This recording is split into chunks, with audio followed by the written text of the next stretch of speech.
Shalom, shalom, shalom. Man, I can't believe y'all up this time of morning, man. I can't believe y'all folks up this time of morning. I thought y'all had been asleep.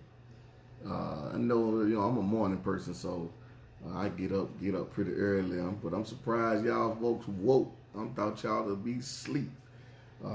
Last night, man, my phone wasn't plugged in the charger all the way, and so it died last night. That's why the video just ended, and I thought I had it in the charger plugged up, but it died because it wasn't plugged in all the way. But blessings to you all, man. Shalom to everybody that's out there tuning in early this morning. Y'all. Shalom, blood, grace, peace, and many blessings to you all. And I hope all of you are doing well. Thank you all for being up with me this time of morning. It's about 8:30 on the East Coast, and so we're gonna get into it. I'm gonna go ahead and deal with this and spank this up real quick. We're gonna knock this out. I had 50 PowerPoint slides. I dealt with part one last night. Shalom to everybody. Dealt with part one last night, and so we about to get into part two this morning, so we can go ahead on and put an end to this foolishness and deal with a lot of the questions, a lot of the statements that young Pharaoh made when it comes down to dealing with the Bible. And so we got an apologetic for that. We're dealing with all of these this crazy nonsense. If y'all watch part one, y'all understand. I played the video of statements that he made. The Bible suppress black women, and the Bible this and the Bible that, and all of this stuff about the black woman being God because she got an umbilical cord, and all this other kind of foolish nonsense that we had to deal with.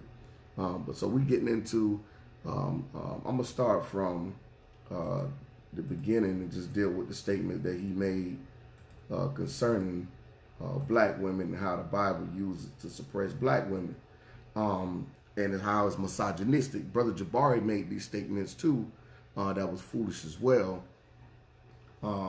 And how the Bible is male dominated and suppress women and all kind of stuff, man. So we're gonna look at it. And so one of the statements that was made by young Pharaoh and the Kemetic community is talking about how the Bible suppress black women. The Bible is the reason for dysfunctional black families. The Bible is the reason why the divorce rate is high. The Bible is the reason why all of this stuff dealing with the black family, which is absolutely nonsense and absolutely asinine when it comes down to dealing with really what the Bible is about. And again, as we said, made a statement that the Bible is the white man book and the Bible was created by white people. But yet, again, to his own admission, he says that Eve is the mother of all black people. So he even admits himself that Eve was a black woman. But yet the question is, why would a white man create a book that starts where civilization starts at in Africa? Because that's where we know that's where the Garden of Eden is. I mean, go look at the rivers that flows out of the garden in the beginning of Genesis. All right, and so we understand that from that perspective, that the river Euphrates and all the other rivers, you know what I'm saying, they flowing through the doggone coming out of Africa. All right, so we know what time it is with that. But then for him to say that the Bible was created by a white man to suppress black folks or black women or and all this type of stuff, but yet the opening beginning of the story starts out with two black people. That makes no sense. Why would a white man create a book? Okay, now what we have known over time is that there has been whitewashing. We understand that, but when every person that's within the continent of Africa that believes in the Bible understands that the Bible starts out in Africa and it starts out with African people. All right, throughout the whole book is dealing with Africa. Even Esau was a black man. All right, and I know some of y'all don't want to hear that. Some of y'all might not believe that or whatever, but we can prove that. I proved that already before when I did the lesson on who Esau was. All right, so we already understand that, and we understand, yes, the Romans and the Greeks are the same people. They merged to the same people, and they are of what you call Caucasoid, all right, or quote unquote of the Caucasian race or whatever like that. All right, but I'm not trying to get into the conversation about you know, white and black. Most of y'all understand my position. I believe all men can be saved. All right, all men can have salvation regardless of color. So I'm not going to get into that conversation. If you don't know that by now, then that's on you. All right, but let's look at this. All right, look at what the Bible says about the black woman. All right, and the reason why I'm using these terminologies about the black woman, that's not to sit up here and be a supremacist of the black race. All right, that's not what I'm doing, but I'm sticking to the narrative of what young Pharaoh and all these other Kemetics are trying to display and put out here about the Bible being against black people. All right, so we're going to speak within the context of their accusations, all right, against the Bible. So let's look at what the Bible says about the black woman, all right, especially this one particular black woman, all right. It says right here, the black woman is called blessed and highly favored. Why? Because you see on the picture, you see that's Joseph and Mary. You see that's Joseph and Mary. Mary gave birth to the Savior of the end of the world, okay, who brought redemption to Israel. All right. We see that this woman was used to bring redemption. And not only, it didn't just call her no average woman, it called her blessed and highly favored, which means that no other black woman on the face of the planet, or no other woman, period, on the face of the planet, can take this claim and use it to themselves to call themselves blessed and highly favored. Now, we could all be called blessed, but it's only one black woman that's called highly favored, and that was Mary. Why? Because she was chosen to carry and deliver the greatest man to ever walk the face of the planet. All right? So let's deal with this, which was a black man. All right? So let's deal with it. So let's go to Romans chapter number 5, and let's look at this. All right? Romans chapter number 5, and we're going to read 12 through 21.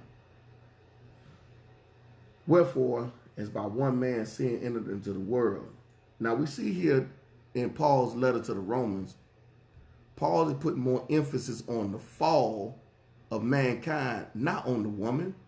He putting the fall of mankind on the man. Why? Because Paul understands how sin came into the world. Paul understands who was given the instructions to be the leader of the household, to teach his woman the ways of the Most High, of what to do and what not to do.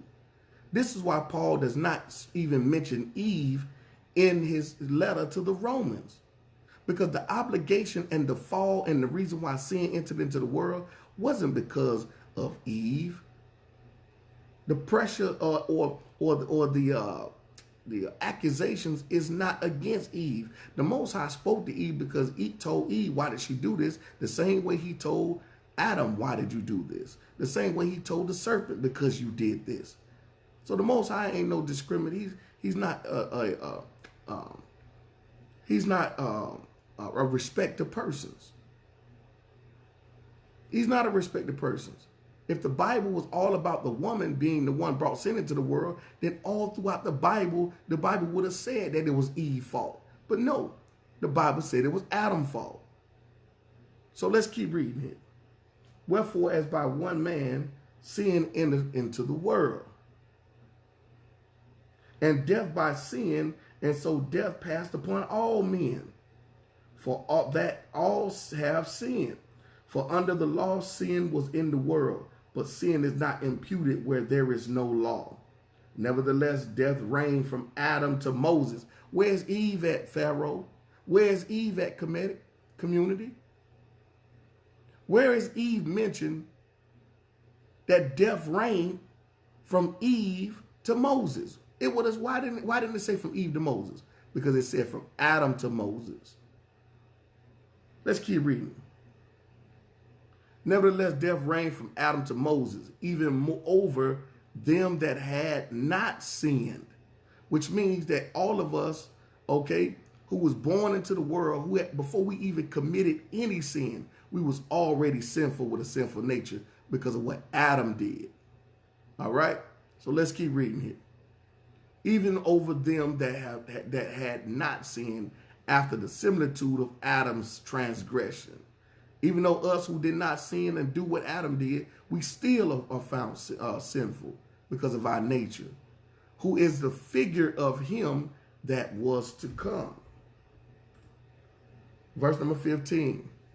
But not as the offense, so also is the free gift. For if through the offense of one many be dead, much more the grace of God, or Yah, and the gift of grace, gift by grace, which is by one man. Because now he's bringing the comparison of the first Adam, and now here comes the second Adam to rectify the problem. Have abandoned unto many, and not as it was by one that sinned, so is the gift. For the judgment was by one to condemnation, but the free gift is of many offenses unto justification. For if by one man's offense death reigned by one, much more they which receive abundance of grace and of the gift of righteousness shall reign in the life by one, Yeshua HaMashiach. Therefore, as by the offense of one judgment came upon all men to condemnation, even so by the righteousness of one, the free gift came upon all men for justification of life. For as by one man's disobedience, many were made sinners. See that? By one man's disobedience, not one woman, but by one man's disobedience. Okay? Many were made sinners, so by the disobedience of one shall many be made righteous. Moreover, the law entered, that the offense might abound. But where sin abounded, grace did much more abound. That as sin hath reigned unto death, even so might grace reign through righteousness unto eternal life by Jesus Christ our Lord, or Yeshua HaMashiach our Elohim. Let's go to Matthew chapter number 1 and look at this. Matthew chapter number 1 and 18. Now the birth of Yeshua HaMashiach was on this wise. When as his mother Mary was espoused to Joseph, before they came together, she was found with child of the Ruach, or the Holy Spirit. Then Joseph, her husband, being a just man and not willing to make a public example, was minded to put her away privily or privately. But while he thought on these things, behold, the angel of the Lord appeared unto him in a dream, saying, Joseph, thou son of David, fear not, take unto thee Mary thy wife, for that which is conceived in her is of the Ruach. And she shall bring forth a son, and thou shalt call his name Jesus, or Yeshua, for he shall save his people from their sins. Now all this was done that it might be fulfilled, which was spoken of the Elohim to the prophet, saying, Behold, a virgin shall be with child, and shall bring forth a son, and they shall call his name Emmanuel. See that? When we start getting into this name stuff, y'all need to realize something. The Most High has many names. Okay? Let's get that understood. For those of y'all who want to name bang, and this is a sidebar conversation. Okay? The Most High got many names. Okay? Stop trying to confine him. We the only one box him in. The Most High ain't boxing himself in. Oh, his name ain't Jesus. His name ain't Yeshua. His name ain't Yahushua. His name ain't and y'all Christians do the same thing. Well, you don't say Jesus. Jesus, that's the only name that can be saved. You gotta say Jesus. No, you don't. I can say Emmanuel. I can just simply say, help me.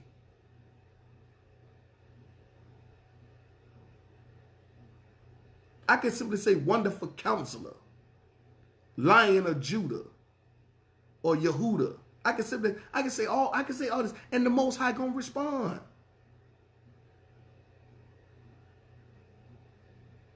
So let's get on that, because that's a whole nother conversation. All right, which is being interpreted, Yah is with us. Verse number 24. Then Joseph, being raised from sleep, did as the angel of the Lord had bidden him, and took unto him his wife. Okay, let's keep rolling. Verse 25. And knew her not till she had brought forth her firstborn son, and he called his name Yeshua. All right, so I want y'all to pay attention to this.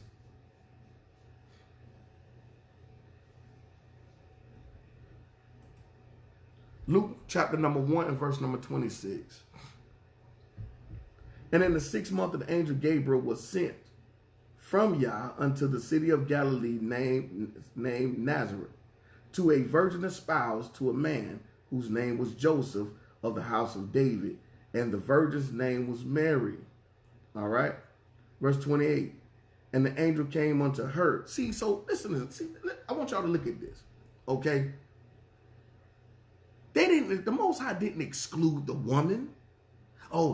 They exclude the woman out of everything. It's about suppressing the women. The Bible is about being misogynistic, suppressing the black woman, they exclude the black woman, and the black woman is to surrender to the man, and all this kind of nonsense, which tells me he don't read.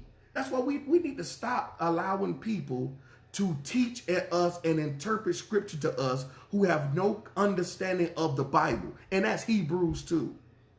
Hebrews, Christians, all of them. If these folks have not displayed the intellectual capacity by the Ruach, they shouldn't be teaching you. Because every aspect of the Bible is not one-sided.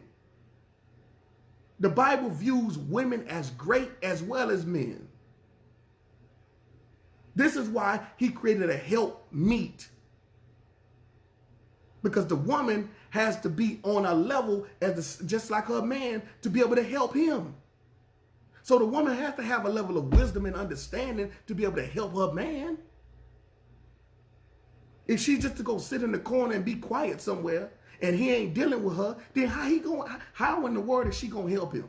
Because let's be honest, brothers, we make some dumb decisions. Just like Abraham, our forefather, was making the decision to try to keep Ishmael at the house, and the Most High told him to listen to his wife because he was making a dumb decision. And at the time, our foremother, Sarah, had more wisdom than he did at the time, because she was the one who caused the problem in the first place. So the Bible is even showing us right here that not only did the man get the message, but also the woman got the message too. Why is that? Because not only in the garden did Adam get the message, but the woman got the message too. The Most High is consistent in his doings. He changes not. He gives the woman, he going to give her insight, and he going to get a man insight. Why? Because they are supposed to be a match.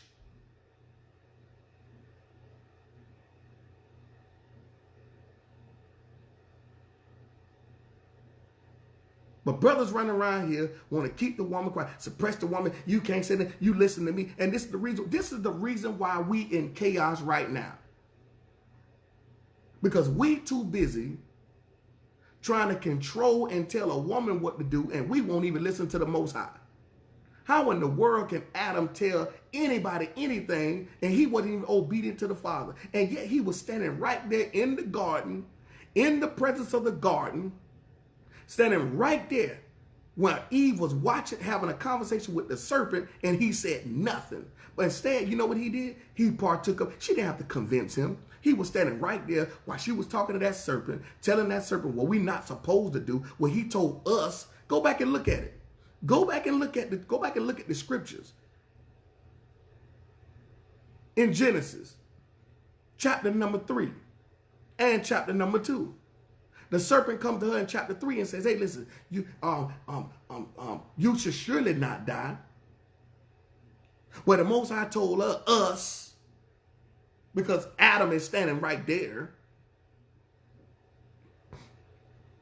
not to eat of the tree, of this tree, of knowledge of good and evil, or the tree of knowledge. No, we're not supposed to eat from that tree. But lest we die. Well, surely you will not die. At that point in time, Adam's supposed to step in and say, hold on, bro. Hold on, bro. First of all, what you doing talking to my old lady? Second of all, you want to have a conversation, you have a conversation with me. But no, he stood right there and watched it all go down. And then she gave it to him and he ate, and both of their eyes was open. Their eyes didn't open when she ate. Their eyes opened when he ate. And that's why both of them got kicked out the garden. The woman wasn't the reason why they got kicked out the garden. No. Adam was the reason why they got kicked out the garden. Let's get it understood. Come on, let's read. Verse number 27 of Luke chapter number 1. To a virgin espoused to a man whose name was Joseph in the house of David, and the virgin's name was Mary. And the angel came unto her. We just read in Matthew where the angel came unto him. So now the Most High visited not only her, but visited him as well, because they are supposed to be on one accord. Okay, so let's read.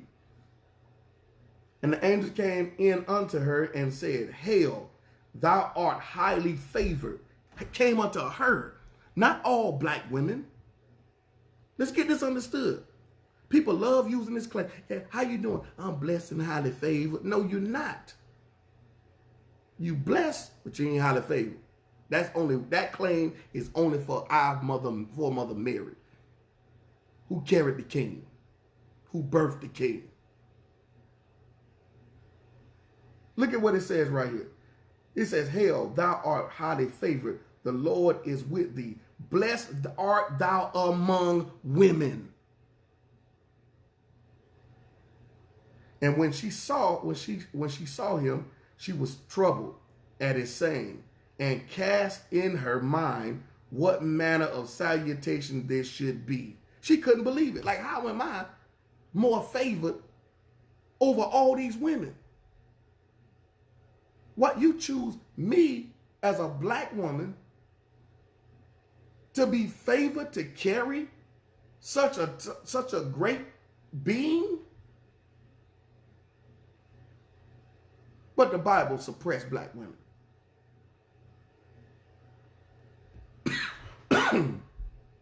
But the Bible suppressed black women. This is what we're dealing with now? Come on, man. Verse number 30. And the angel said unto her, Fear not, Mary, for thou hast found favor with Yah, or God. And behold, thou shalt conceive in thy womb and bring forth a son, and shalt call his name Jesus, or Yeshua. Now let's get this correct, okay? Once again, let's go back, because we got to bring this out. They didn't even name their own son.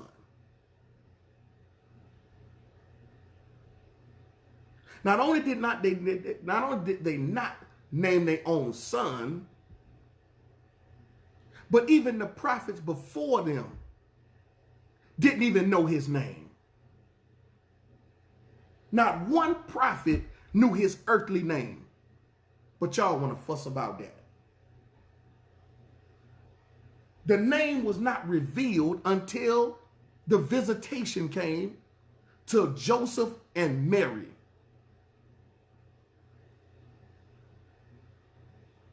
The name wasn't revealed. But yet they talked about how great and how powerful he would be. Why? Because they were always speaking about his authority, not alphabetical characters, beloved.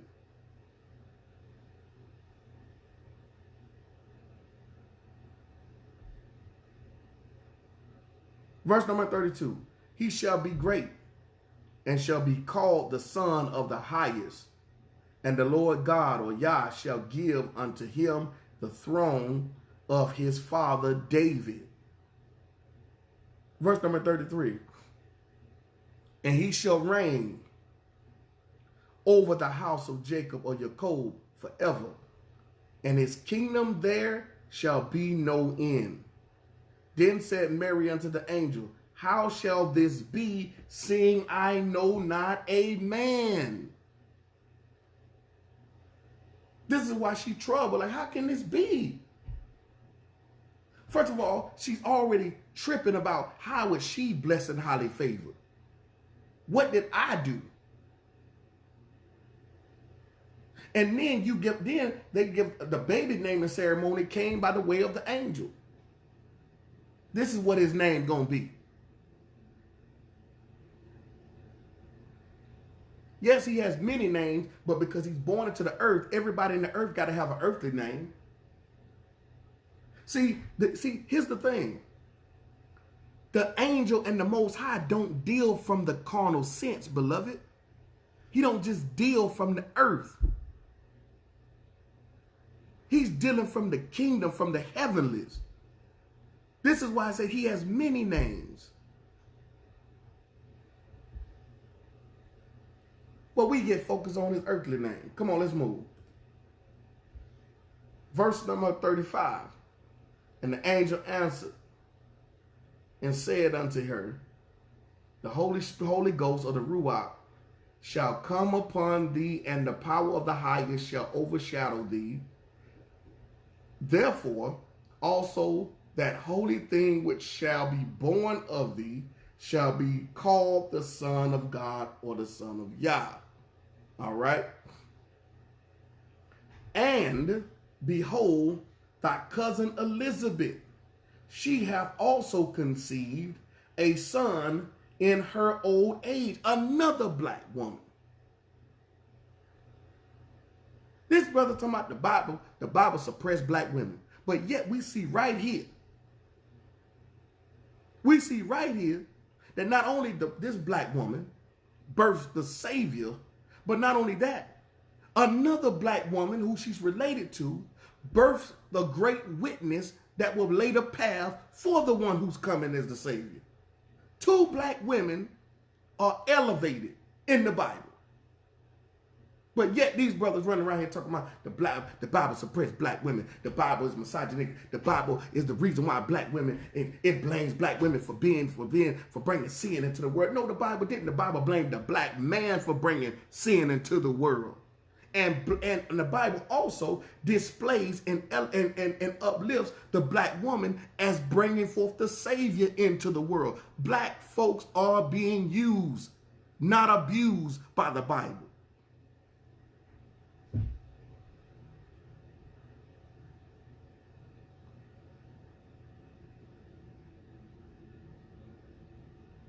For with God nothing shall be impossible. And Mary said, behold, the handmaid of the Lord, be it unto me according to thy word. And the angel departed from her.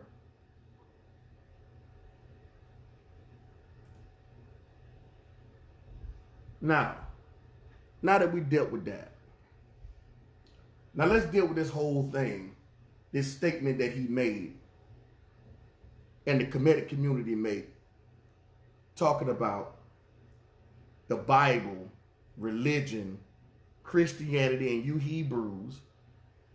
All right? The Bible is the cause for divorce.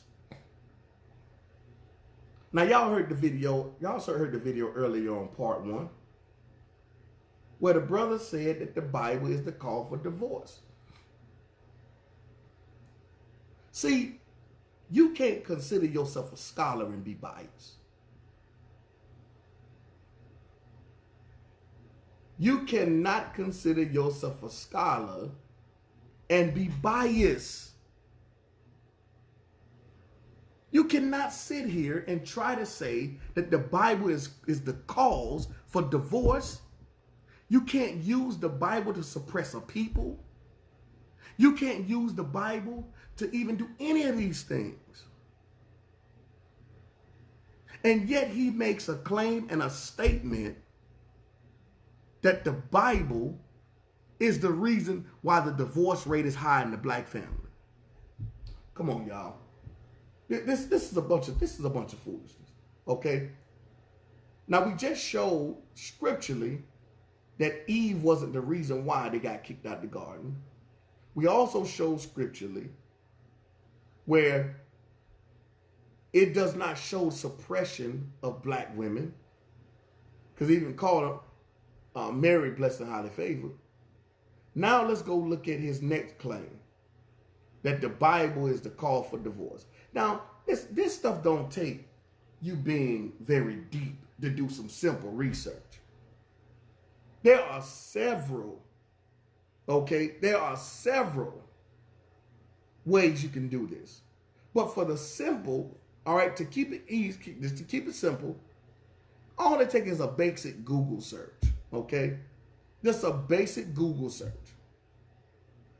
And look at the polls and the percentages for divorce, okay? I was going to do the top 20. I'm not going to do the top 20. I'm just going to do the top 6. When you Google the top 6 reasons for black households, divorce rate, and the reasons why, it has nothing to do with religion. Point blank, period. I don't care. You can Google till your fingers fall off. And you're not going to find anywhere that says anything about religion for the reason for the black household being in shambles. Okay? So let's go. Let's look at some of these things. Number 6, lack of intimacy. This is the number 6 reason. Don't got nothing to do with the Bible. The Bible is not the reason why black families are in turmoil. In fact, the Bible unites black families, if it's properly used and interpreted correctly.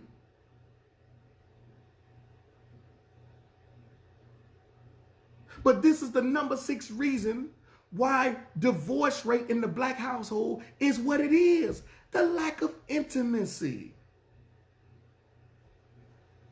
I told you I was going to do the top 20. I wasn't going to do the top 20. I'm just going to do the top 6.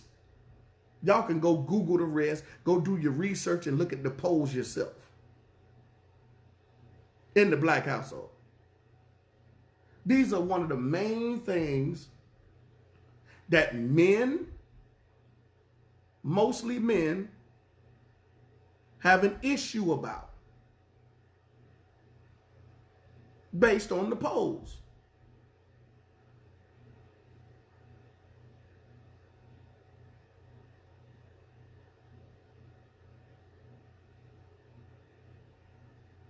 And if we be honest with ourselves, y'all black folk know this ain't no lie.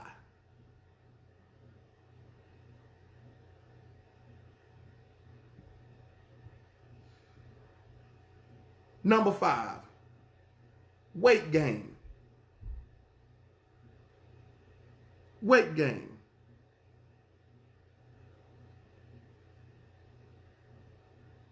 Weight gain. Either the woman done gained weight after children, or the man done gained weight, or both done gained weight, or whatever situation may be, and the lack of intimacy or the lack of attraction is there for those who don't genuinely love each other.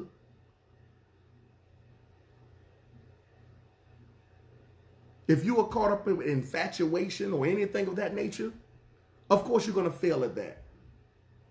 Again, the Bible unites black families. The Bible unites families, period, if it's used properly and interpreted properly. But no, this brother want to say that the Bible is used to suppress and destroy families.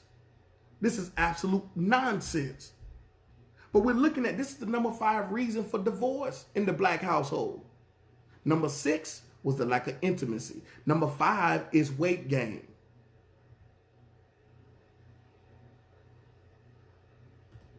Number 4, arguments. And y'all can go research this yourself. This ain't nothing I'm making up. Go research it yourself. Number 4, arguments. Because people have lost reasoning. They've lost dialogue. They've lost proper conversation. So now everything turns into an argument. Because everybody want to point out what the other person is doing wrong versus working on themselves. Because you can't change nobody. Only the Most High can do that. So the best thing to do is work on yourself. If each person work on themselves and take into consideration the other person's feeling and the way they're feeling, and both parties work on themselves and take into consideration those things and use more terminology like we instead of you, then things would work out better. But because somebody want to be right, and we haven't learned how to properly communicate with our spouses, and we lack consideration of what they're saying, and just focus on more on what they say. Well, you did it too. Well, you do this too. And it always the big payback and all that. This has nothing to do with the Bible. The Bible ain't telling you to do that. But this is something that we develop. Okay? Number 3. What's the number 3 reason for divorce in the black household? Infidelity. Infidelity. Which all of these things previous that we read, these 3 things that we've shown earlier before this leads up to infidelity. Like a weight gain, lack of intimacy, arguments. These 3 things leads up to infidelity. Somebody messing around outside the household. Again, nothing that we've seen or anything you can research to find that the Bible is the problem for divorce in the black household. That's a cop-out that these Kemetic cats running around here trying to say, and they got a bunch of people following them that don't do proper research. They love ear hustling. That's the problem. People would rather ear hustle than do the work themselves and research for themselves.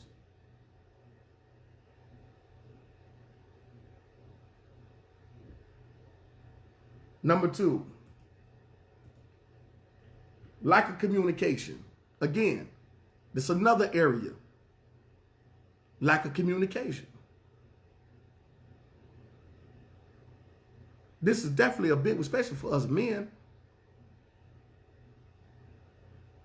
And especially if you around some brothers telling you that your woman got to do what she should be reporting to you. You ain't got to tell her nothing. You the man of the house. That is foolish. That's foolish. Now, if you want to say bad Bible interpretation sometimes lead to divorce, yes, especially within the Hebraic community. Bad biblical understanding of the text does lead to some, but that's not the majority. When it comes down to the black household, whether you Christian, Israelite, or whatever, if you subscribe to the Bible, it's not the Bible the problem. It may be your interpretation or lack thereof. Or maybe you just don't even deal with the Bible, period. Because now you got to include every Bible believer, since they say that the Bible, all right, is the reason for divorce in the black household. All right, so let's roll. Number 1, money, finances. Finances is one of the top reasons. That and lack of intimacy are 2 of the top reasons for divorce in the black household. 2 of the top things. Number 1 and number 6. Because one thing we understand, that a woman needs to, she doesn't want her security to be in question. And she shouldn't, especially if you call yourself the man of the house.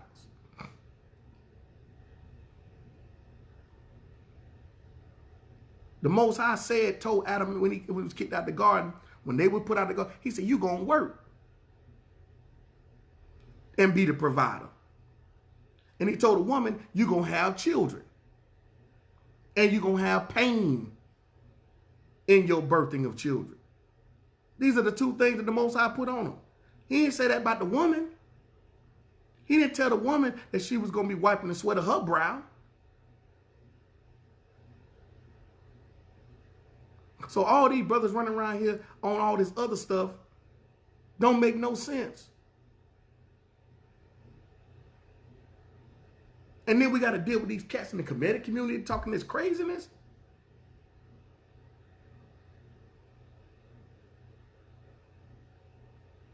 And here's another thing. If the Bible is the problem, and the Bible is the one putting black folks in bondage and all this other stuff, then why don't you give us something free for us to consider? Why you always, y'all in the Kemetic community, always charging all the time? Y'all always, every lecture you do, you charging $100, $50, and all this other stuff. When has it been any time the Kemetic community has done anything for free?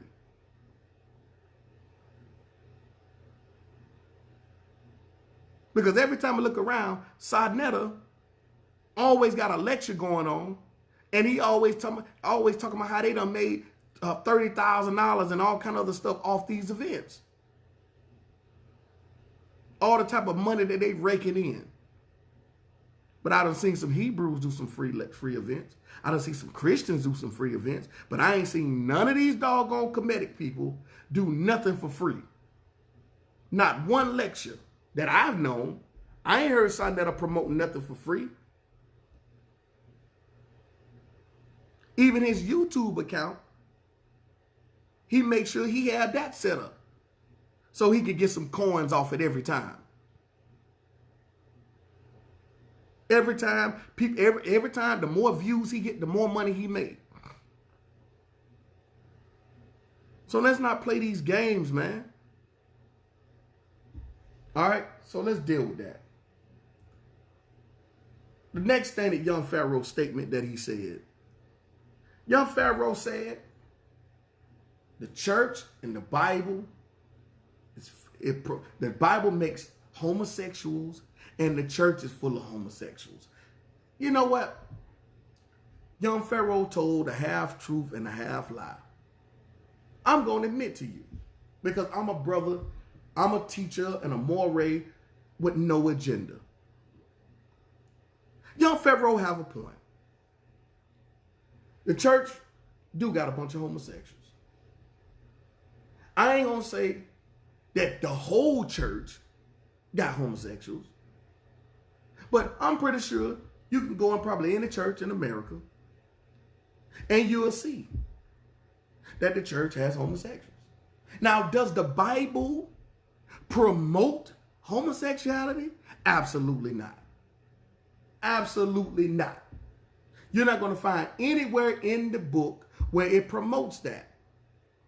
In fact, the Bible speaks against that. Speak against that. So let's deal with young Pharaoh's point, okay? Let's go to Leviticus chapter number 20, and I'm going to show you that the Bible does not promote it. There are several things that's going on that the Bible don't promote, that people are doing, and say that they carry the book. Okay? Leviticus chapter number 20 and verse number 13. If any man also lie with mankind as he lieth with a woman, both of them have committed an abomination. They shall surely be put to death. Their blood shall be upon them. And if any man take a wife and her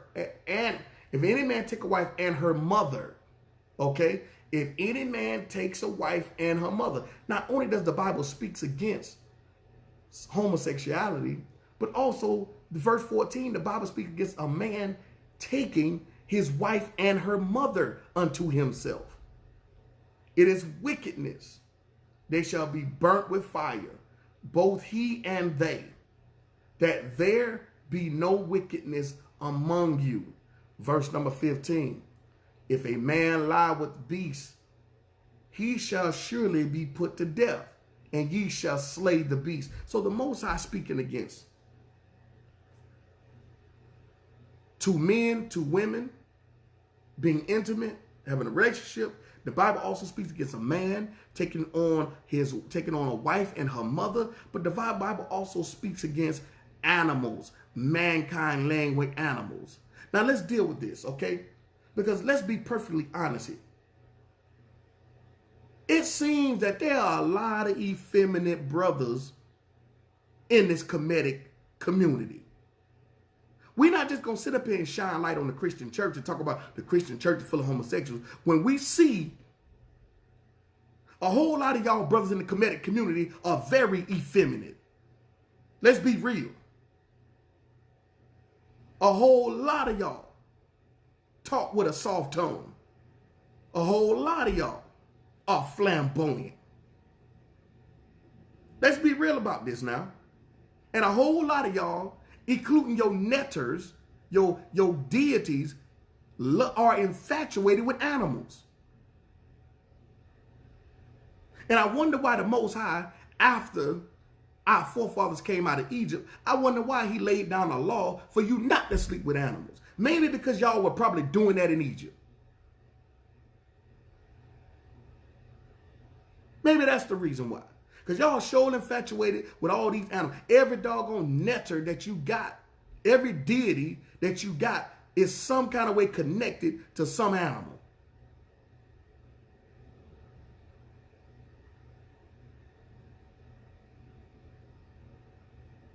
So let's be real about this. Not only that, now let's go into y'all so-called laws.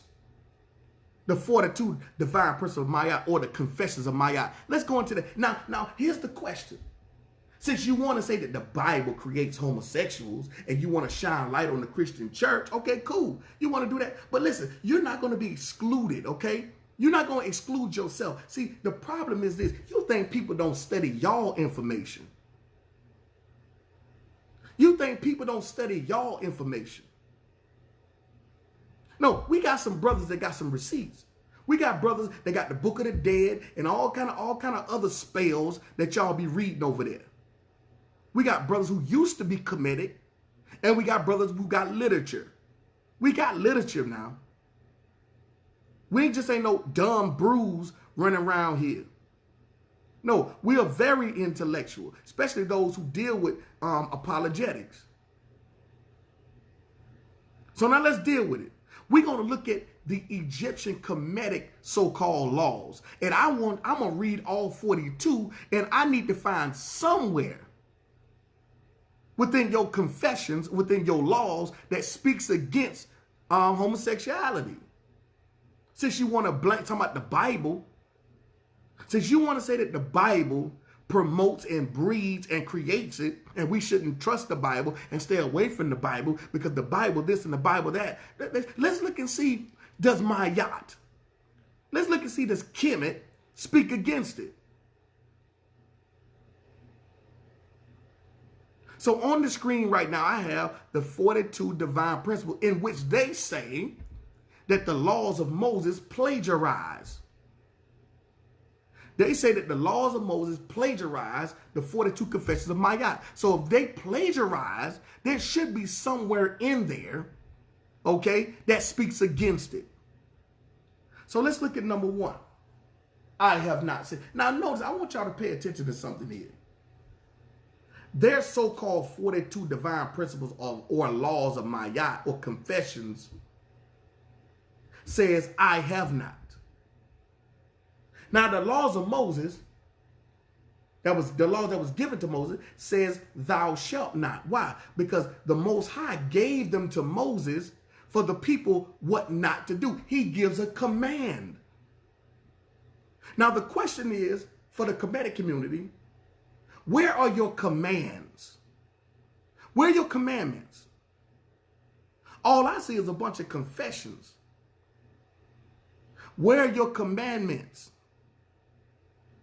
Maybe Moses came first and y'all plagiarized that. That's why y'all have I have not and not a thou shalt not. You're not going to find anywhere within the Torah that speaks I have not. No, you're going to see thou shalt not, because why? Our Elohim tells us what to do. And we follow. Ain't no suggestions here. But the 42 divine principles of Ma'at says, I have not. I have not. I have not what? I have not sinned. Well, who said you did? There has to be some type of God or deity or higher power to tell you not to do it. And yet you have not produced the documentation that shows where your gods have told you not to do something. But within our sacred text, in our writ, it says that there was a Pharaoh who rose that knew not the God of Joseph, which we already know that Joseph brought favor to Egypt, which means we understand, okay? We understand that before that, Egypt had favor. How does Egypt get favor unless they follow and understand the ways of the Most High? Because we understand that everyone before Moses had an understanding of what the laws were orally.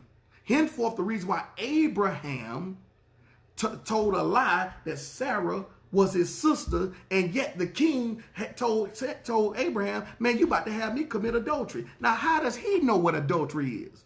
Unless the law orally was in the earth, henceforth the reason why, okay, henceforth the reason why the world was destroyed.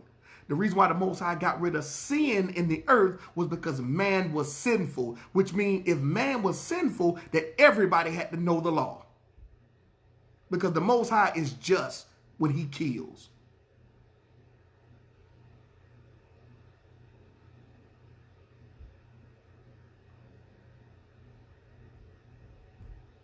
I have not sinned. Now that word sin, they didn't need 42 divine, so-called divine principles, because sin should have covered everything. See, when it comes down to dealing with our Torah and our Holy Writ and what the Most High gave us, he says sin, when you sin, he says you've broken everything I gave you. Everything I told you. Sin is attributed to transgression. Sin is attributed, okay, to iniquity. Iniquity is sin. Sin is the transgression of the law. But no, y'all got to have blatant sin and then turn around and add all this other stuff to it. So let's read. Look what it says. I have not committed sin. I have not committed robbery with violence. I have not stolen. I have not slain men or women. I have not stolen food. I have not swindled offerings. I have not stolen from God or goddesses. I have not told lies. I have not carried away food. I have not cursed. Now look at it. Listen to this stuff. This stuff sounds like some double talk. This is a bunch of double talk. Why do you have to say I have not carried away food and then turn around and say I have not stolen food? Then turn around and say I have not stolen. This is a bunch of double. This stuff don't make no sense. You don't see this type of talk. The Most High don't talk like this. This some junk that somebody made up. This is from a man. This is from man. The Most High, his stuff, when you read, just look at the 10 Commandments. In the 10 Commandments, they don't mention the same thing every 3 doggone commandments. No. Thou shalt not worship no other God. Thou shalt not covet. Thou shalt not steal. Thou shalt not bear false witness. Thou shalt not commit murder. All these things thou shalt not do. Okay? Come on now. Let's keep reading here. All right, so this is 1 through 10. The numbering kind of got off. I don't know how it went off like that, but I'm going to read the numbers for you. So this is 1 through 10. All right, so this is 21. 21, number 21 of the divine, the so-called divine principles. I have not closed my eyes to truth. I have not committed adultery. I have not made anyone cry. I have not felt sorrow without reason. I have not assaulted anyone. I am not deceitful. I have not stolen anyone's land. I have not been a eavesdropper.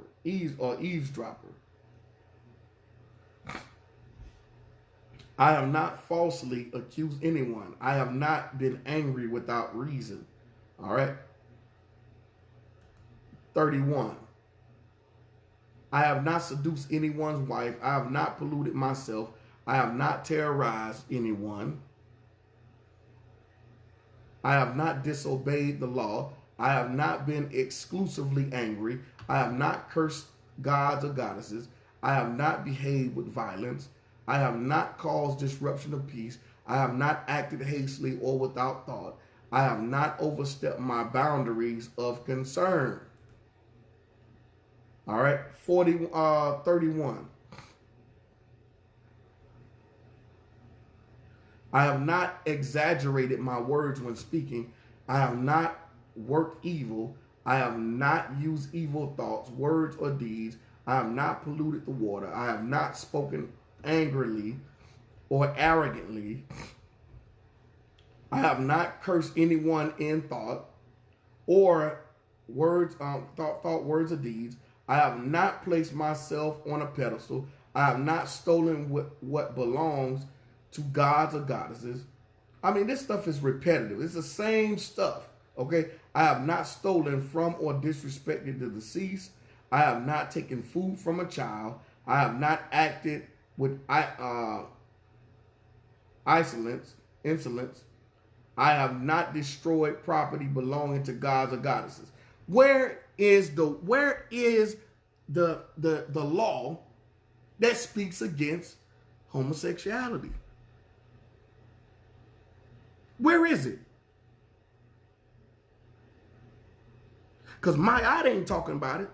You know why Mayat ain't talking about it? You know why? Because y'all didn't see it being an issue in Egypt. Because y'all loved it. Because y'all participated in it. So, of course, anyone who participates in something, when they make up their laws, they're not going to make up laws to condemn themselves. Who does that? Nobody does.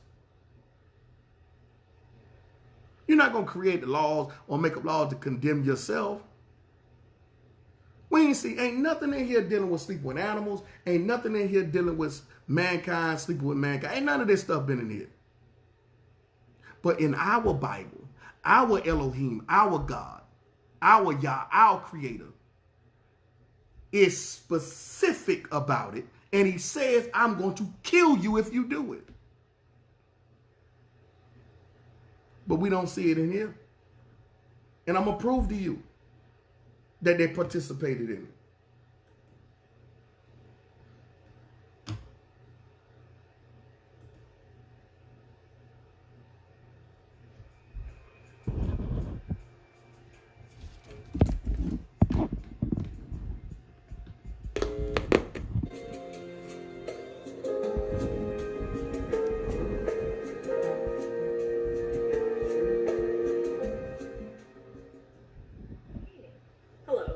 To the Kemetic How-To Guide for Egyptian Pagan and Kemetic Practitioners. I'm your host, Sharon. Several viewers have asked about Egyptian religion and Egyptian society. Now, this is a white woman who wears an ankh on her neck. And not only that, she's a Kemetic practitioner. So since they love the white man so much, they claim that we love the white man and we love to follow the white man. We're going to let the white man, because just the white man interpret everything that they use to speak against us. We're going to use the white people to speak about their existence and what they have done historically in Egypt. Okay? You're not going to use white folks against us and say that we follow the white man when all your literature and all your information you use is white folks. So I'm going to use white people just like you use white people to speak against us. I'm going to use white people to speak against you. Okay? This is how we're going to do this. This is how we're going to play the game. Okay? I'm going to use white folks to speak against you since you love to use them to speak against us and the Bible. But you say you don't like white people. You say we shouldn't be following the white man. We shouldn't be following that white man book and all this other stuff. So let's see. Let's see, beloved. Let the white people tell you about you. The same way you try to use the white people to tell us about us. All right, let's get to it. And homosexuality. And this is a very complex topic, but it's definitely one that's worth exploring. So let me give you a little bit of historical background and we can kind of work from there.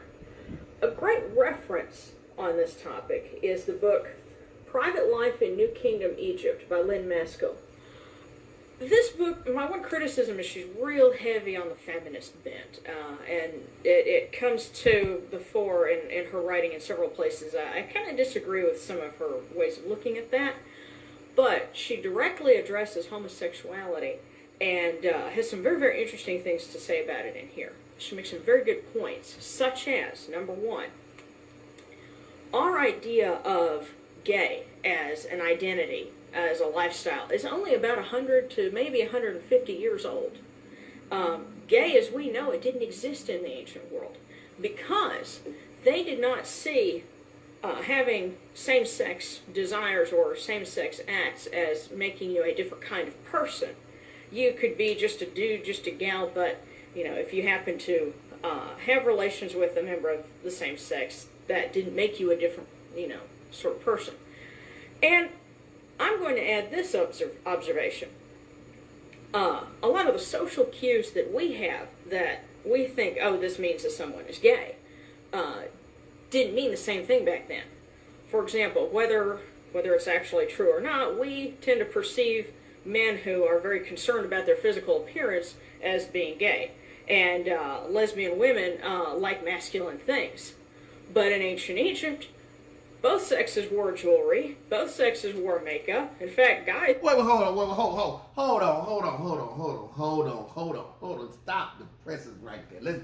We about to stop it right now, okay? Let's deal with this thing here. In ancient Egypt, it was so common that it was nothing wrong. We didn't see it wrong.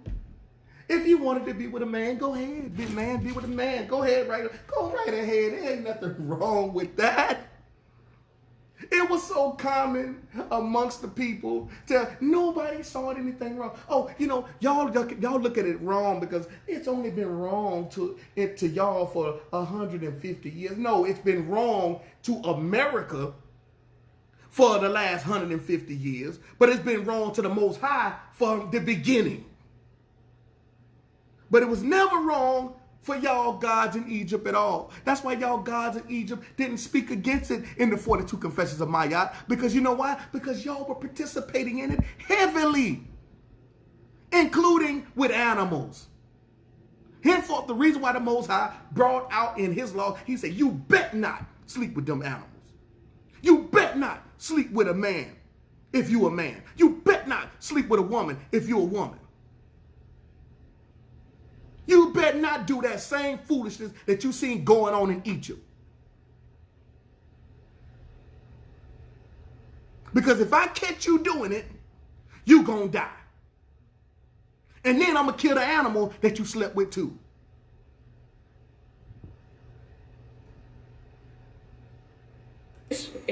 May have even been a little more prissy about their appearance than the women. And hold on. like me, for example. She said the men were more prissy than the women back then. oh my goodness, boy. Come on. This right here don't make no sense. Y'all Kemetic dudes is done. Okay, y'all are done, man. Stick a fork in y'all, man. Whether it's actually true or not, we tend to perceive men who are very concerned about their physical appearance as being gay. And lesbian women like masculine things. But in ancient Egypt, both sexes wore jewelry, both sexes wore makeup. In fact, guys, may have even been a little more prissy about their appearance than the women. And you had goddesses like Neith and Sekhmet, who were described in hymns as a woman who acts as a man. There were also other goddesses. Hold on, wait. Hold on, wait a minute. See, this is why the Most High said, if you are effeminate, okay, understand the point of the reason why him saying you be effeminate. You know why? Because you even had women parading themselves around back then more masculine than men. And you had men parading themselves around more feminine than women. They were confused back then. You know why? That goes right to what the Most High was Paul's letter when he was writing to the Romans in Romans chapter number 1. This is what he's talking about. Come on. This stuff don't make no sense, man. Come on, man. We gonna walk this thing slow, y'all. And we gonna tear they behind up with this one. So these social aspects that we consider to be markers of gay or not gay, those didn't mean the same thing back then. Now, did the ancient Egyptians count a third gender? You know what? Maybe. There is a particular word, and we find it in the execration texts. Those were texts from the Old and Middle Kingdom that were used to cast out, enemies. And the word that's used is saketi. And it's been translated differently by different scholars. The passage, you can read it in various books. It'll say all men, all women, and then all, depending on who the scholar is, you might see all eunuchs, all intersexed, all, effeminate men. It really depends on who's trying to translate the word, because we don't have it in enough context to really understand it. What we really need is to find more texts that use that word maybe in a different context so we can understand it better. So the jury's still out on whether or not there's a third gender. There might have been a transgender in ancient Egypt. Man, they got a third gender, bruh. Come on, man. Oh, ain't nobody rocking like that ain't nobody rocking like that in Israel, man. Ain't nobody rocking like that in Israel. Okay, that stuff was a no-no. Henceforth, the reason why that even Yeshua didn't even have to address it in the New Testament. You know why he didn't have to address it when he was walking? Because it was commonly known it was a no-no. And you want to get stoned? You want to get stoned? Pull some foolishness like that. You want to get burnt up? Pull some foolishness like that and see what happens. What I think is interesting to note is that creator deities often are very androgynous. And Akhenaten in particular kind of explored that in some of the art that he had commissioned. So, there's nothing to say that there was not a third gender in ancient Egypt. As for the deed itself, the actual act, the Egyptians had a word, nik, and it was written with a determinative that you'd get in trouble if you drew it in school, but it meant penetration. And there was no negative connotation to that word. It was just there. But niku was a derogatory word for doing that to somebody. And a nekek was a man who had that done to him. And that was kind of, you didn't want to be someone's nekek. And evidently the Egyptians, in that regard, felt that it was better to give than to receive. That it was better to give than to receive. Wait a minute. Hold on, man. Wait a minute. Hold on. Yo, listen, man. These dudes are done. Okay? These dudes are done.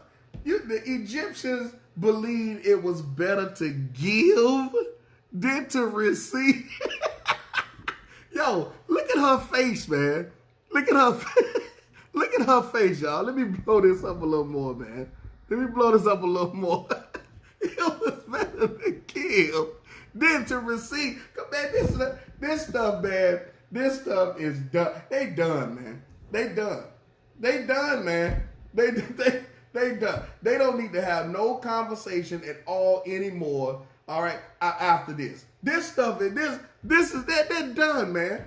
They are done. Okay, I don't want to hear no more about anything about the Bible plagiarizing anything. Okay, anything. I don't want to hear nothing about the Bible plagiarizing anything from Kemet. Okay, they need to stop this foolishness. All right, because if that was the case, it's better to give than to receive. I gotta roll this back, y'all. I gotta roll this back. I'm sorry, y'all. I gotta roll it back. This stuff right here, boy, I tell you, boy, look at this stuff right here. Egyptians had a word, nik. And it was written with a determinative that you'd get in trouble if you drew it in school. But it meant penetration.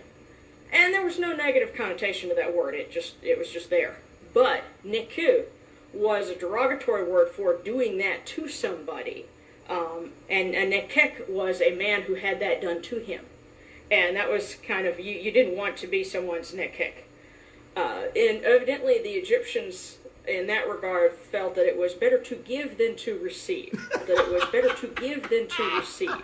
That it was better to give than to receive. Oh, man. That it was better to give than to receive. These Kemetic dudes are done. That it was better to give than to receive. How to work with lucid dreaming. We show you how to work with plants. These dudes are done, y'all. How to make mixes of herbs. Hold on, man. Hold on, man. Hold on, man. Hold on. Hold on. The gods of Kemet. Look at this, man. What is going on right here, man? What is going on right here, yo? Yo, hold on, man. What is going on right here? Okay, this stuff, man. These dudes, man, I'm telling you, these dudes are done. All right, what is going on right here, man? What is going? Can anybody explain to me what is on the screen? Okay, this dude is straight out of Kemet. All right, this dude is straight out of Kemet. We just heard what the white lady said. Okay, who followed the Kemetic tradition.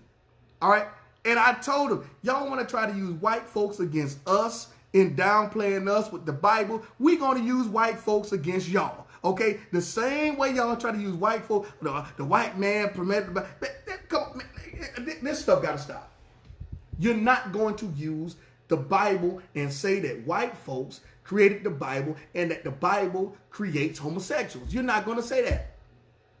People choose to do what they do, but the Bible does not promote that. But in Kemet, y'all promote it. Y'all promote it all day. Y'all promote it all day. You heard what the white lady said. The white lady gave you sources. She gave you books and all kind of other stuff. What is going on right here, man? What is going on right here? What is going on? Listen, man. What is going on, man? Okay, I'm just really trying to get an understanding of what is going on, man. I mean, they are done. You're not going to find an Israelite looking like this. You're not going to find anywhere in the commandments that teaches this madness. You're not going to find it, beloved. You're not going to find it. I don't be trying to comfort folks. But the problem is that when people continue to spew out foolishness, okay, I try to be lenient, especially with those who carry the Bible. I don't come after, listen, I could really come after a lot of people.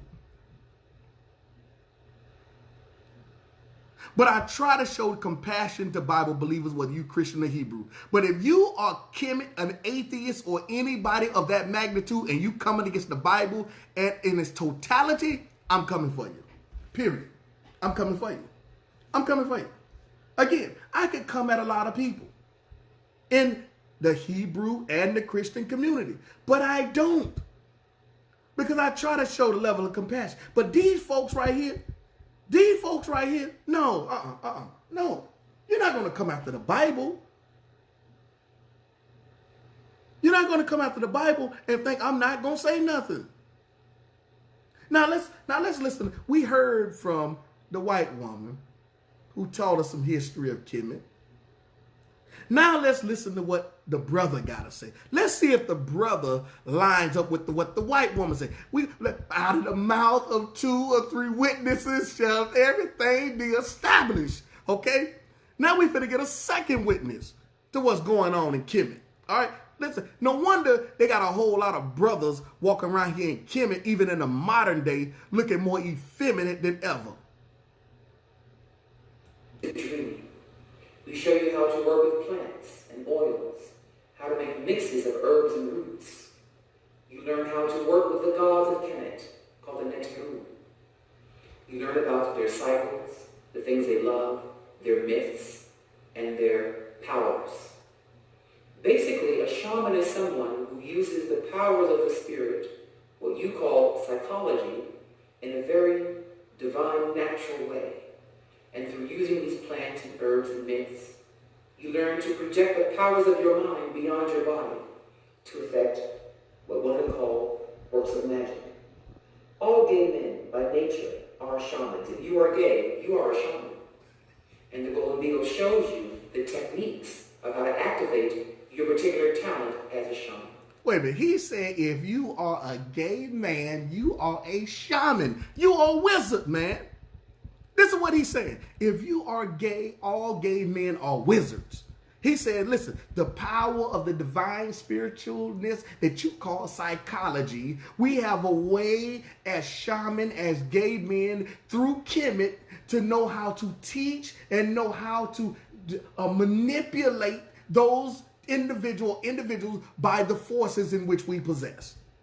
This is what the man is saying, or this is what he's saying, or it is saying. Okay? You know what? No, he's a boy. He's a man. Okay? That's what I'm going to say. And during my time at Columbia, I found Kemetic temples in New York, meaning African Egyptian temples. And from there I took a few classes and became very involved in Kemet. Later on, I met a man by the name of Chief Afolabi at Bega, who is a very renowned Babalawo. His generations of priests go back to the 1300s AD. And he was in Nigeria, and he said, I will initiate you. So I went there and became crowned a high priest and a king, and was told to come back to build the temples of the gods of Africa. I moved to Atlanta, built 2 temples there, and eventually closed those temples in order to open the final one, which is the Golden Beetle Temple. A temple just for gay men. A temple just for gay men. A temple just for gay men. A temple just for gay men. But did the ancient Egyptians have same-sex relations?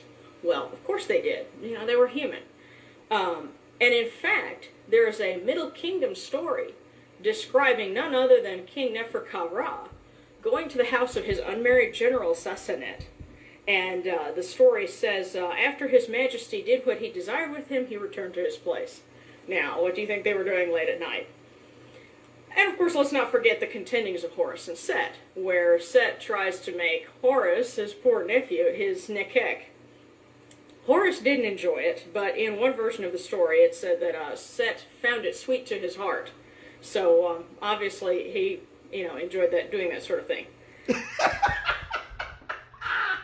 Hey, listen, man. Horus, don't mention nothing to me about Horus and Christ, man. All right, let's get that understood. Don't. Y'all Kemetic cats do not even compare Horus and Christ, Hamashiach, no more. Stop that madness, man. Stop that madness, man. Don't stop comparing, all right, our king to y'all dudes who out there in Kemet loving to do things to their nephews and all their other little relative boys and all this other stuff. Them the cats and all this stuff. Y'all need to stop this stuff, man.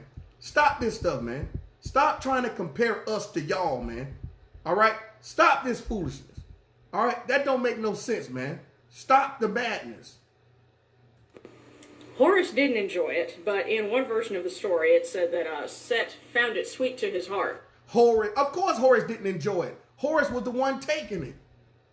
Remember, it's better to give than receive. And Set found it joyful to his heart. Because Set loved to give, and Horus didn't like to receive it. But he did it anyway.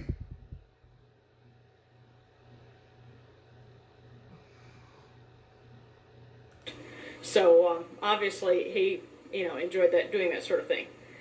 So with those kinds of examples, and also references from the wisdom texts, how did the ancient Egyptians think about same-sex relations?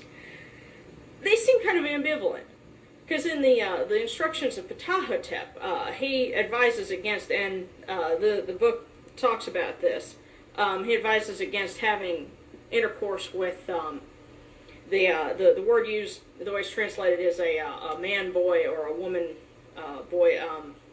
The wording, there's probably some meaning there that we're not entirely sure of, but he advised against doing it, and it seems to me, at least, comparing that, don't have sex with an effeminate boy. And also one of the negative confessions in certain versions is, I have not had sex with a boy. Absolutely not. We just pulled up the negative confessions. All right. So I don't know what translation she's talking about, but it ain't any other translations we've seen. But she said it suggests that. So I guess there may be some editing by their editors, since brothers is calling them out on this foolishness. Maybe that's the reason why. Okay. My question is the objection because it's someone of the same sex, or because it's a child? It sounds to me that to them it was more concerned about doing it with a young man who might have been under the age. They didn't have an age of consent, but maybe an age where he could think for himself. So she's saying, well, maybe the reason why he spoke against it at one point in time was because it was more so about stop doing it to little children. But yet you can have an adult or someone who was of age to think for themselves. Because these jokers was going after little children, man. They was even doing it to children. This is the sick foolishness that was going on in Kemet. And guess what happened? The Romans picked it up and started doing the same thing, because the Romans plagiarized Kemet, not the Hebrews. When them gladiators was in those arenas fighting, that's where many people say the term mentor comes from. Men tormenting little boys. Because after they won as gladiators, they didn't want any woman they can choose. They wanted a little boy.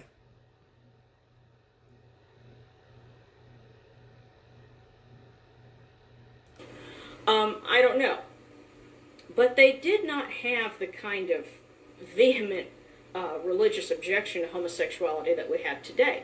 And part of that's because they didn't see a person who did that as, they're gay, they're not straight, In ancient Egypt, people didn't worry about, in the words of comedian Ralphie May, getting the gay, which people are afraid of doing now.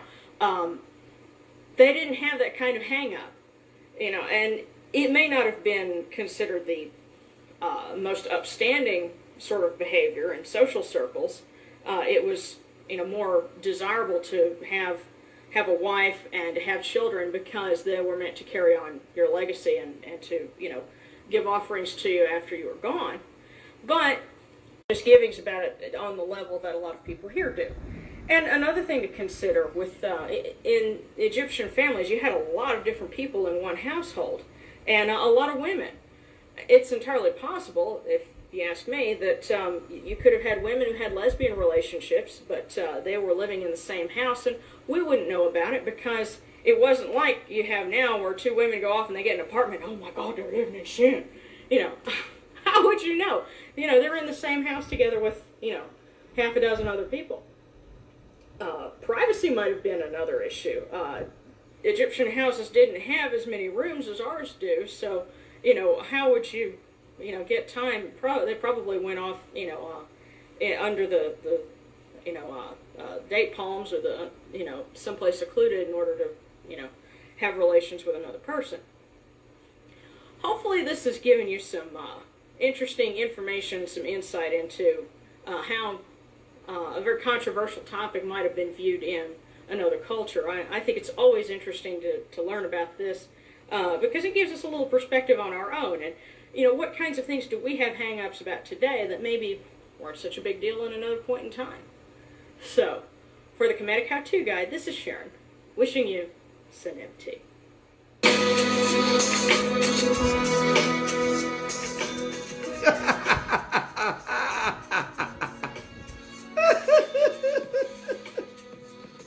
Come on, man. Look at this mess, man.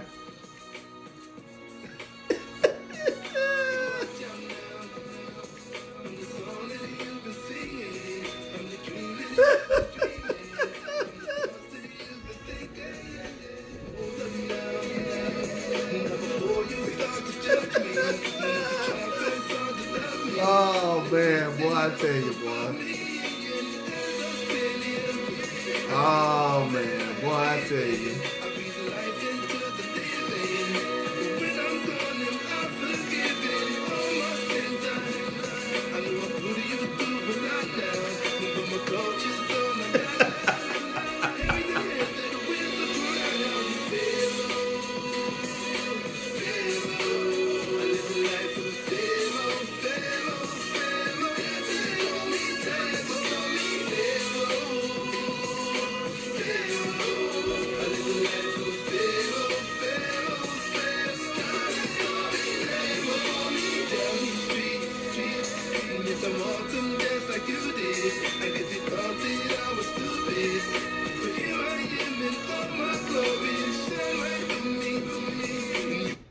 I'm dead, y'all. I'm done, y'all. I'm done. I'm done, man. They done, man.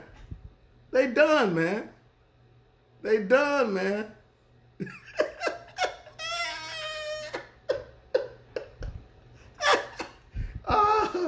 Hey, yo, man. It ain't done, man. Let's move on, y'all. Let's close this thing out strong. All right.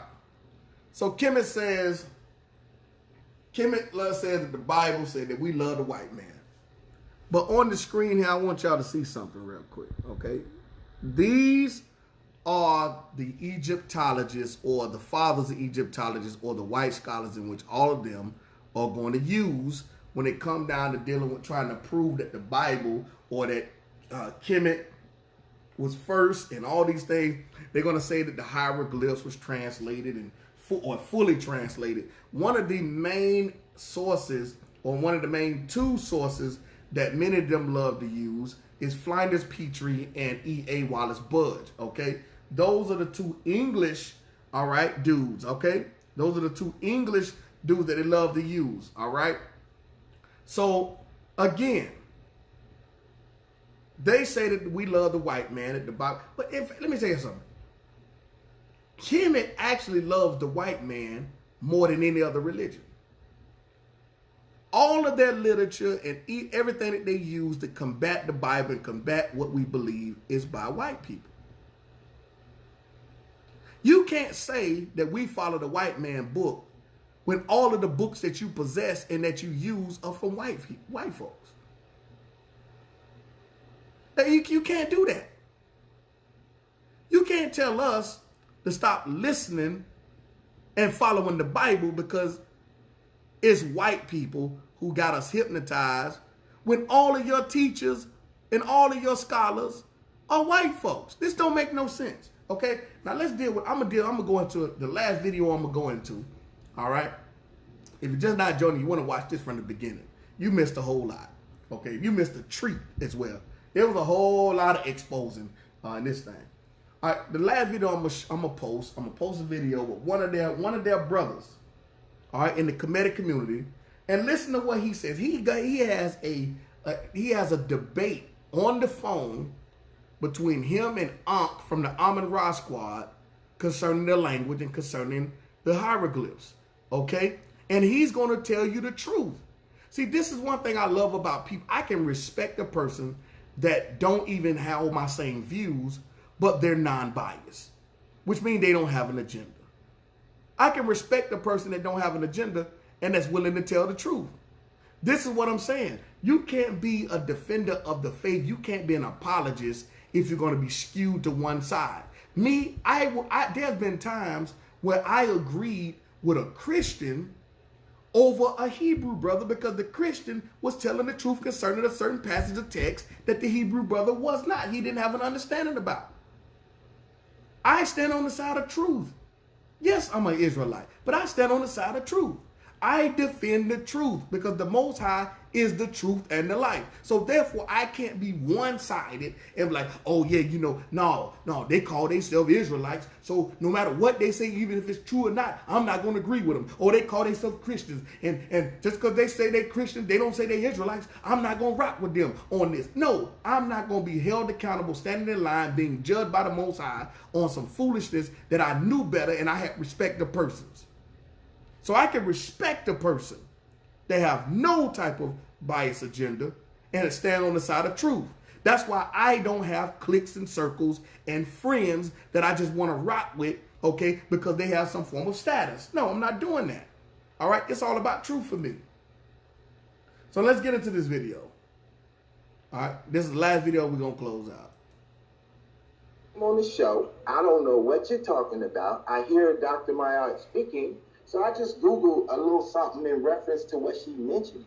But if I'm knowing what the topic gonna be, and because I can call up Sharpspear right now, he covered this in even greater detail, and say, go grab the Nubian Christian information. Let's deal with Geese, the language. Then I got another partner who's Kemetic out in the West Coast, and they run a show, and all they talk about is language. I'm sure y'all been on Black Lotus show, and you heard of Black Lotus, and we call them up and get them involved on the linguistics of this matter. Man, you can't call them Black Lotus, man. These niggas is fools, man. Fools. Man, these niggas is fools, man. What are you trying to call these fools out all the time? You can't call them Black Lotus. They can't do nothing, man. Don't wait the Black Lotus Society to me.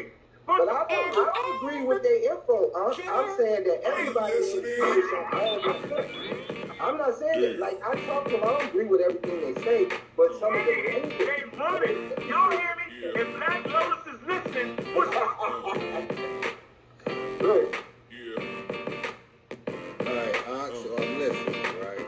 All right, so let's start it off like this. Longbow Operation, Restoration, Global African Superiority, Ethiopian World Federation,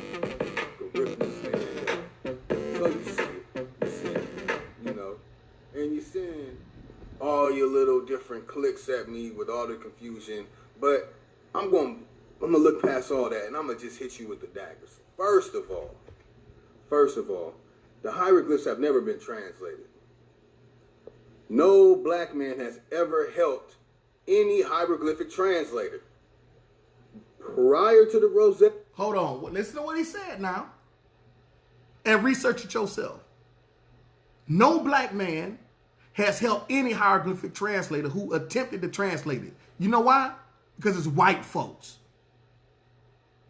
White folks. Henceforth, the reason why the Kemetic community always throwing a bunch of books at you by white folks, but they say Bible believers love the white man. They say Bible believers love the white man, but all of their literature is by white folks. All of their receipts. We never denied that white folks haven't been used by the Most High to bring forth a truth when it comes down to the Bible or some form of information when it comes to commentaries and things of that nature. We ain't denied that as Bible believers, but the Kemetic community, they don't want you to expose them on that they don't have nobody that's black presenting anything when it comes down to dealing with their philosophy. Even Dr. Ben, Dr. Henry Clark, Phil Valentine, all of them get their stuff from white folks. Let's be perfectly honest about this. The stone being found. You have from the year 1505 until the finding of the Rosetta Stone of books being published about translations on hieroglyphs leading up to Athanasius Kircher. So, y'all say this, that, and the third about Athanasius Kircher. But you wouldn't have Ibn Washia's work without Athanasius Kircher because he's the one who translated it. But get this, Athanasius Kircher never existed. Zaga Christos is the real Athanasius Kircher. Zaga Christos is half Italian, half Ethiopian. So you know y'all done fucked up, right? So that's the person who introduced Ibn Washia's work. That's the person who introduced Coptic to being involved in translating the hieroglyphs. That's a real checkmate. Kakek. You can't translate pictorial images. You can only describe what they are. Geographical locations. You cannot take a geographical location and turn it into a letter. You cannot take a picture. I can't take a picture of my background and say it's a letter. I can't take a picture of my refrigerator with everything on it and everything around it and say it's the letter F. You can't do that. Not only that, You did not hear the ancient ancestors speak the language, therefore you will never know exactly how they pronounce their words. It's done. You're through. Only thing you can do is talk to the indigenous people and see what they call the hieroglyphs. Been telling y'all this for years. But y'all didn't even know the languages. Y'all had no knowledge of it. Until I came on the scene, y'all had no knowledge of anything involved in indigenous people in Egypt. Y'all were listening to Sufi, recent invaders that didn't come in until about 200 years ago, Armenians, Turks, Georgians, Albanians, Russians, Germans. That's all y'all information comes from? So when I hit y'all with, well, Napoleon was in competition with Thomas Young, but they don't tell you that he used Thomas Young's work.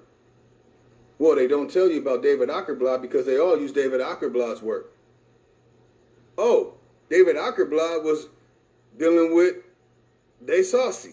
Desaucy was dealing with Napoleon and Thomas Young. Oh, no.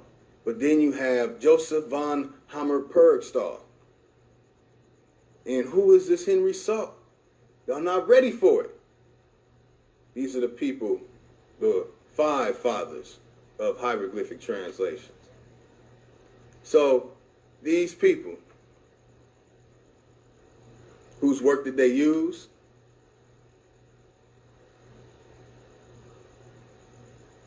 You still don't matter. You cannot take a pictorial symbol and turn it into a letter. Any hieroglyphic on the wall is a pictorial symbol. It cannot be a letter.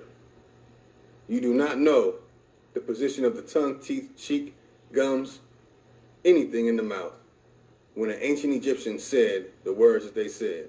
You do not know what tone they had on each and single sound that they made. You have no idea. They did not have an A, B, C, D, E, F, G structure. Y'all better study. Abugida. Agazi. Y'all need to get on your job instead of saying I'm a fool. Because so far, on Feet on the Ground, I made Ankakek, Wu Jawu, and Netaneb look like some fools.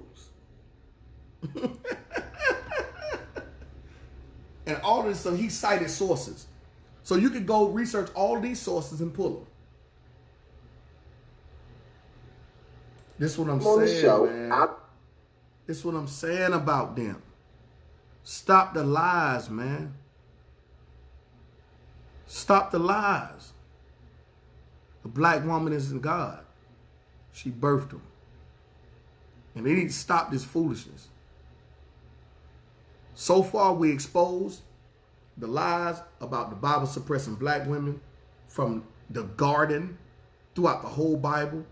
We went to the garden and showed what was going on in the garden, how they got kicked out, why they got kicked out, who the Most High dealt with.